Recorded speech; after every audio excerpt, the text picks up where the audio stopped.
Teacher says, little Johnny, I want you to tell me a story with a moral in it. Little Johnny thinks about it. He says, okay, I got one. There's this fly that's going over this lake, and it's feeling real hot. He figures if I swoop down 6 inches, I could be cooled off by the water. Well, there's this largemouth bass that sees this, and he figures if that fly goes down 6 inches, I can jump out of the water and get it. Well, a bear sees this and figures if that fish jumps out of the water, he can grab the fish. Well, a hunter sees the bear and figures if that fly goes down, that fish jumps up, the bear goes after, he gets to shoot the bear. Well, the mouse sees that there's a sandwich in the hunter's pocket. If the hunter shoots, that sandwich is going to fall out and he's going to be able to get it. Well, a cat sees that the mouse is going to go after the sandwich. If it goes after the sandwich, the cat can get the mouse. So the fly goes down 6 inches, the bass goes after the fly, the bear goes after the bass, the hunter shoots the bear, the mouse gets the sandwich, the cat over jumps the mouse and falls in the water. Teacher says, that's great, but what's the moral? Little Johnny says the moral is every time a fly goes down 6 inches, a pussy's bound to get wet. One morning, little Johnny's parents called him down to the breakfast table and said, we've got something to tell you. Little Johnny says, what is it? His dad says, you were adopted. Little Johnny says, I knew it! I want to meet my biological parents. His dad says, you don't understand. We are your biological parents. But your new parents will be here in about 10 minutes, so pack your stuff up and get ready to go.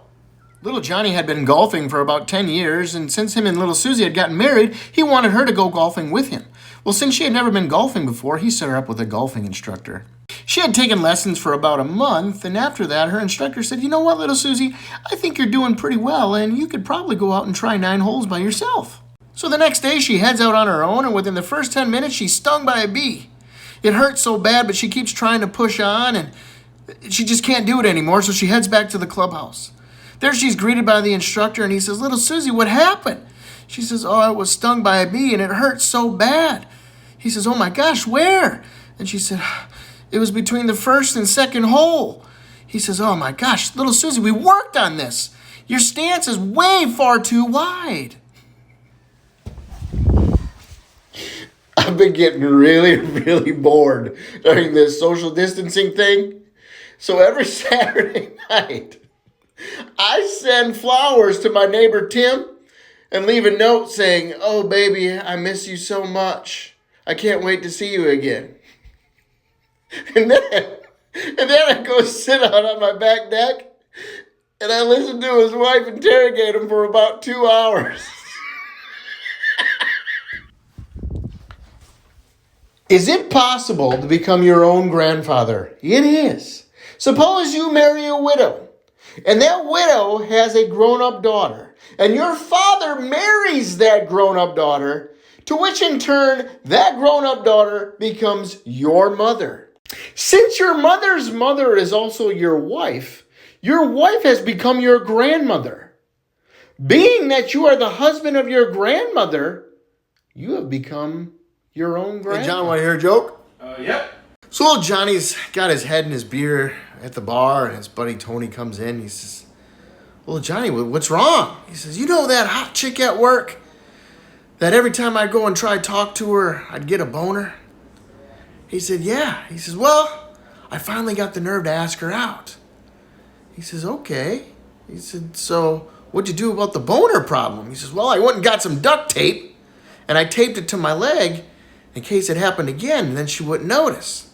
He says, oh, that's a good idea. He said, so tonight, I went to her house, I rang the doorbell, and she opened the door, and she was looking amazing. I'm telling you, dressed to the nines. She was hot. Short little mini skirt. Tony says, oh, yeah? He says, well, what happened? Well, Johnny puts his head down, he says, I kicked her in the face. He says, okay, class, today we're going to do a guessing game. I'm going to hide some objects underneath my desk, and you're going to guess what they are. The first item is round and red. Little Johnny's hand shot up. And she says, oh, little Susie. Little Susie says, a plum. Teacher says, no, it's an apple, but I like the way you're thinking. She says, the second item is oval-shaped and green. Little Johnny's hand shot up. She says, little Billy. Little Billy says, a kiwi. Teacher says, no, a grape, but I like the way you're thinking. Little Johnny's all upset. He says, all right, teacher, I got one for you. I got something in my pocket. It's about 1 inch long, and it's got a red tip on it. Teacher says, oh, little Johnny, that's disgusting. You go to the principal's office. He said, why?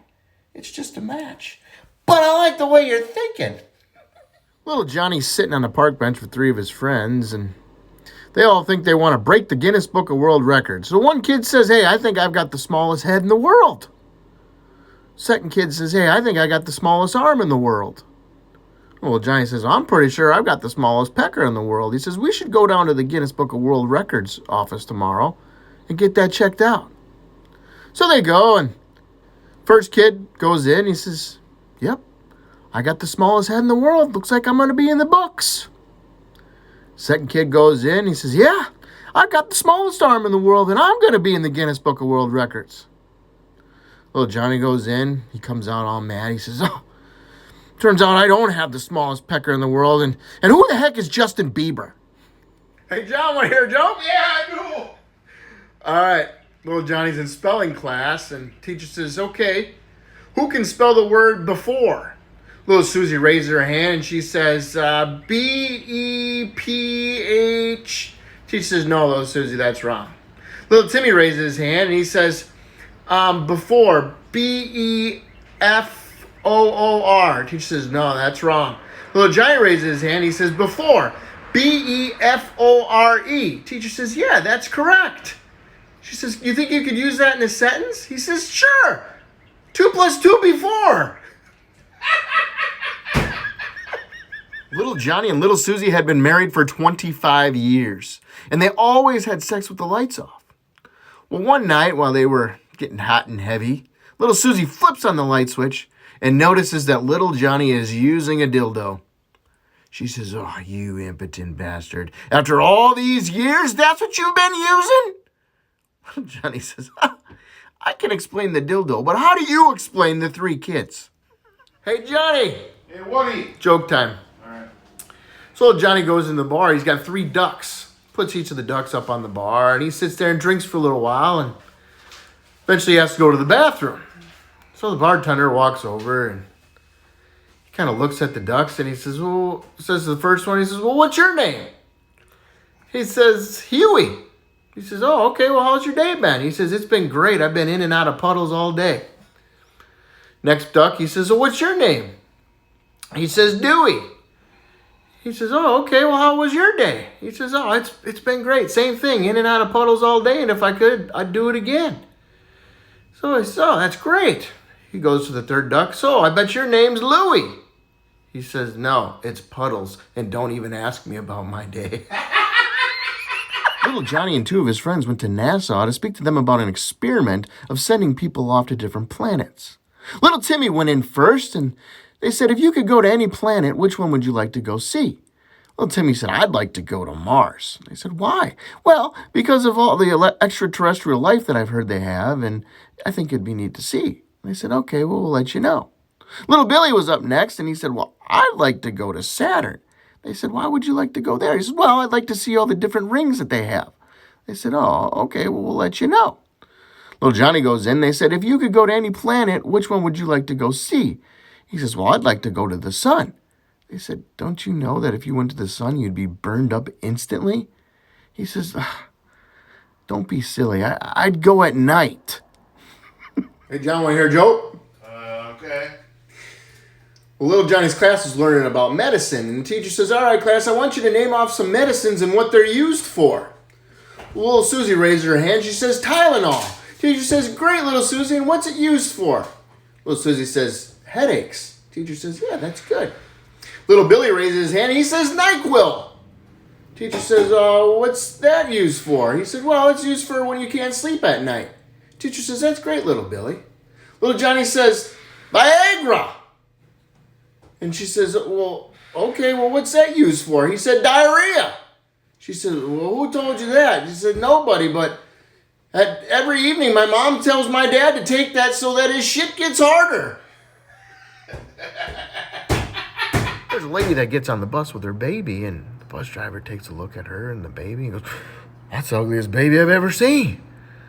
Ladies just can't believe what she just heard, and she goes and sits in the back of the bus, sits next to little Johnny, and she's visibly upset, just shaking and trembling. And little Johnny says, hey, lady, what's going on? She says, well, that bus driver, he really upset me. He said some terrible things to me. Little Johnny says, okay, I tell you what. You let me hold on to your monkey, and you go on up there and give him a piece of your mind. Little Johnny was getting up there in age, and his family decides to put him in an assisted living home. His first night there was great. He gets up in the morning, and he goes down to the dining hall, and they've got a big spread for breakfast. Bacon and eggs and all kinds of fruit and juices and coffee. And he eats as much as he can, and next thing you know, he's kind of leaning to the left. And the nurses see this, and they run over, and they set him up straight. He takes a couple of sips of coffee, and then he starts leaning to the right. Nurses go grab him, and they set him back up straight again. Nurses think, this is a really nice guy. He says, the only problem is his balance is off a little bit. So later on that day, his family comes over, and they say, little Johnny, how is it? He says, oh, man, I love this place. He says, sleeping is great. He says, they serve you so much food. He says, the only problem is they won't let you lean over and fart.